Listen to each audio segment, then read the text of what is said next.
What's up, everybody? Hope y'all are doing good. So y'all, since it's Pride Month, so I'm gonna for a lot of my videos, which I do anyways, I really focus on a lot of topics and issues in the gay community. So this month I'm gonna make sure I really kind of get into some more topics that I feel very strongly about. A lot of topics that have to do with like dating and love. Because usually those get very good views, and that's something that humans and people in general really like to know about, these relationships, because our life is nothing but relationships with ourselves and everyone around us. So it's pretty important. Plus, people want to be loved. No matter who you are, no matter what you say, no matter how cold you may be, everybody wants love and everybody should get it. So that's why I feel like I'm going to talk about that. But today, y'all, I'm going to talk about something that I feel very strongly about because I know about it all too freaking well. Been through it, know so many people who go through it. I see it on social media, and it really pisses me off sometimes, just some of the bullshit that I see from our community. And this video is going to be on why gay dating culture is so damn toxic. Because it can be horribly toxic. And y'all, I know straight people can have toxic relationships too. I know that. I always have one person that says, well, it happens with straight people too. I know that, but I'm not straight, so I'm not going to talk about straight relationships. If you want to do a video on that yourself, if you're straight, well, then you go ahead and do that. But this is specifically talking about gay dating, so there's that. But anyways, so I've been in the dating scene, y'all, since I was 17 years old. I was basically a kid, honestly. Just, I was young, dumb, naive. And I really went through a bad string of relationships for like most of my 20s. I've already been through one marriage, and I'm currently married now. So, I'm 30 years old and been married twice already. So it's kind of embarrassing a little bit, because you tell people, oh, I've been married twice at the age of 30, and, they automatically will assume like, maybe like you're crazy or something, or, maybe you're unlovable and that's why you've been married twice. But, that's not true at all. That's not always the case. Even sometimes it can be, but not with me at least. So I know, I've been around the block before, so I know a lot about dating and what goes on and what happens. I've never ever been in a serious relationship with a girl. I was in like 2 little high school flings with these 2 girls, and it was nothing to it at all. I mean, there was no sort of sexual contact by any means. I think I kissed both of them, I think, once on the lips, just a little peck at the movie theater, and that was it. Just never had a desire to it. I never even wanted to try to experiment. So, I've always known exactly who I am and what my sexuality was. I knew what it was then when I was like 15 and 16, but I just was using it, using them to cover it up, which was wrong of me. But, when you're young like that, you don't know what to do. So, y'all, when I was 17, that's when I met my first boyfriend, and me and him were together for like 3 years. He was my very first for everything. We were high school sweethearts. I was a junior in high school. He was a senior. We went to the same school. We were like, in my high school, y'all, it was a 4A high school, but there was not a lot of gay guys that were kind of not in my grade, and not like that were out, at least. So, me and my ex-boyfriend, we were like the only 2 openly gay guys at that school, and there's a lot of people at that school. But from where I'm from, you don't really, most people are not going to proudly like display themselves and be open and honest. So, I know there was plenty of other gay guys and gay people in general at that school, but they kept it covered up, which is understandable. But me and him, we dated for 3 years, on up through graduation, we graduated high school, and then we both went into college. And I mean, we were best friends. We had a wonderful relationship, but that was both our first relationships at all and ever. And a lot of times that doesn't work out. High school sweethearts don't always work out. Sometimes they do. My parents were high school sweethearts. They've been together like almost 40 years, and they have like a wonderful marriage and 2 children and 2 grandchildren now. So, it does work sometimes. But it didn't for us. And, it was I had only, as far as my dating life, he was all I knew. So when we did break up, you know, I was very sad. I was very hurt. I was very upset because I missed the hell out of him. But at the same time, there was almost like, I guess, this excitement, you know, just because I knew I was young. You know, I wanted to get out there and experiment and be able to date other people and, you know, just experience the world. And I had never really been in the gay community much, not while me and him were together. So, you know, I was wanting to get my foot out the door and get involved. And so I did. You know, I downloaded the dating apps. I had all that. I started meeting people, making friends. And, you know, then I got out and I started dating. You know, I was looking for a romantic partner.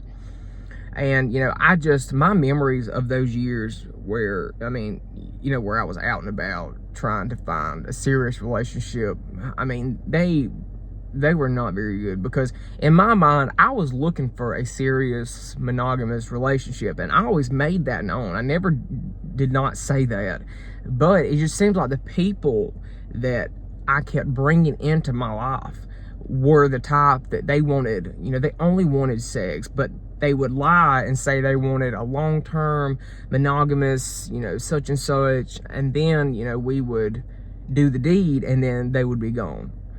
You know, they would hang around, do it a couple, 2 or 3 times, and then they would be gone. And, you know, I don't know, it made me feel horrible about myself. First off, I felt disgusting, because I felt like my body was just being used for the pleasure of someone else. You know, it made me feel bad about myself, because I thought, you know, I was so unlovable and nobody wants me. But, you know, as the years went on and I dated more and more, and then, you know, even into my marriage, it's just like the gay community there's such a shallowness about it.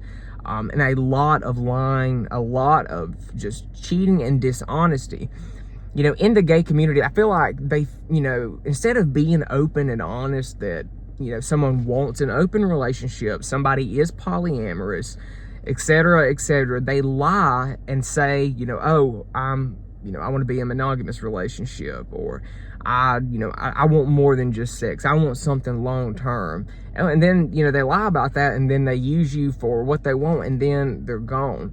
And, you know, being on Grindr and stuff, you know, I know Grindr is a hookup app, but some of the people on there who can be so mean to each other, people that they don't know, people they've never met, you know, they're just ruthless. I know from experience, and I've seen other people's messages and screenshots of stuff that they've showed me.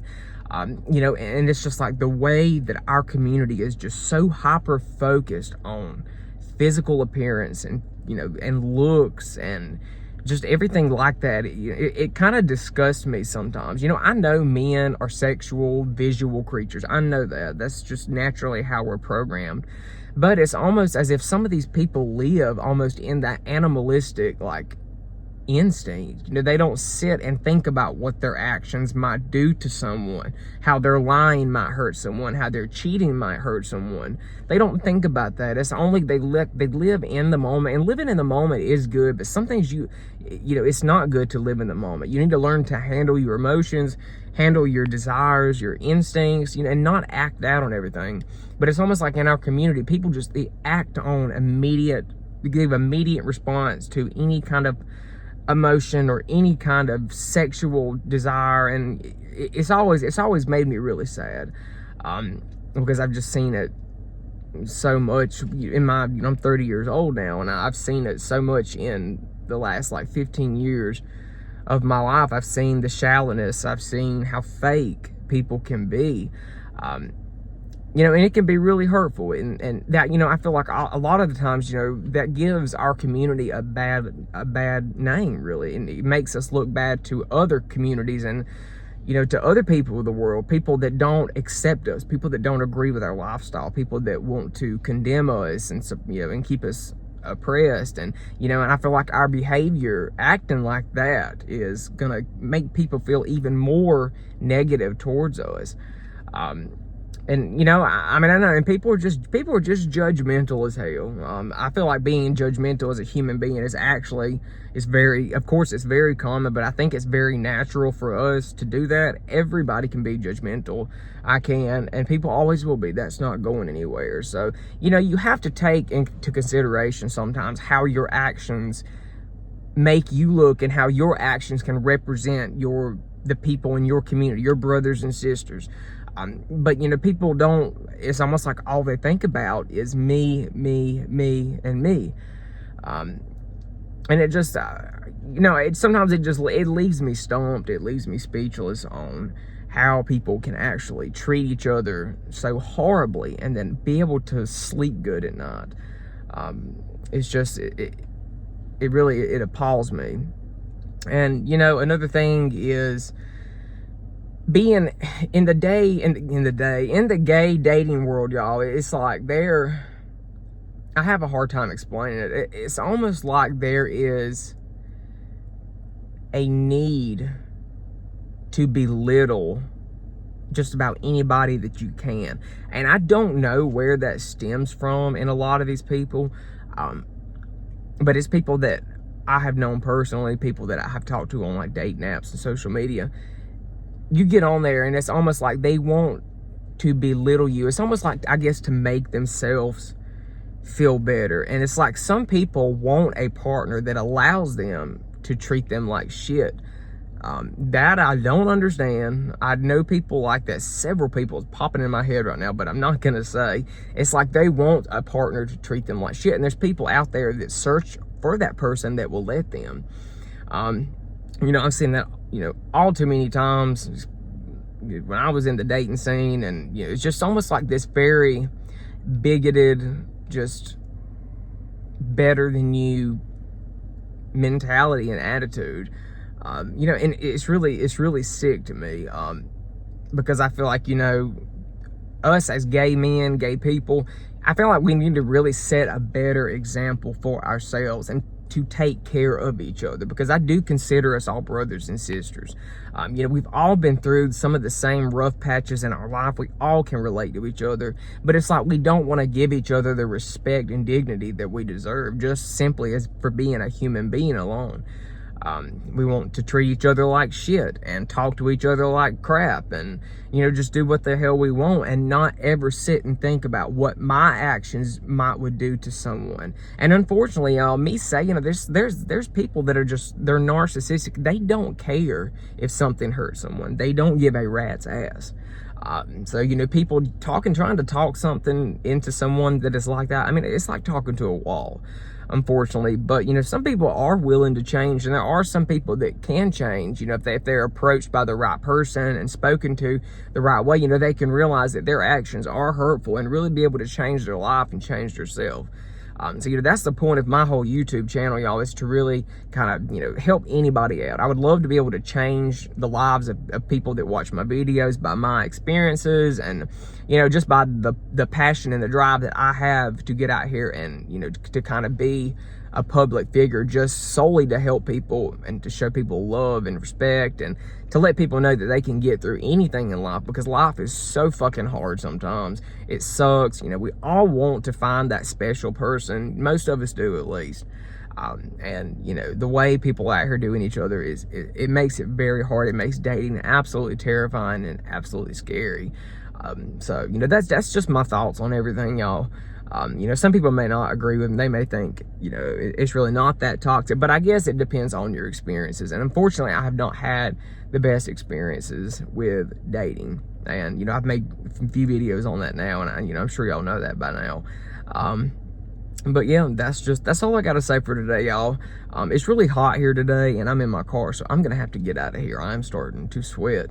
I have the AC on low, so that way y'all don't hear it like blasting, but it's like 90 degrees here. So, all right, guys, I will see y'all here shortly, probably in about a week or so. I'm trying to make a video, really just doing one a week. Trying to do one every other day is way too much for me right now.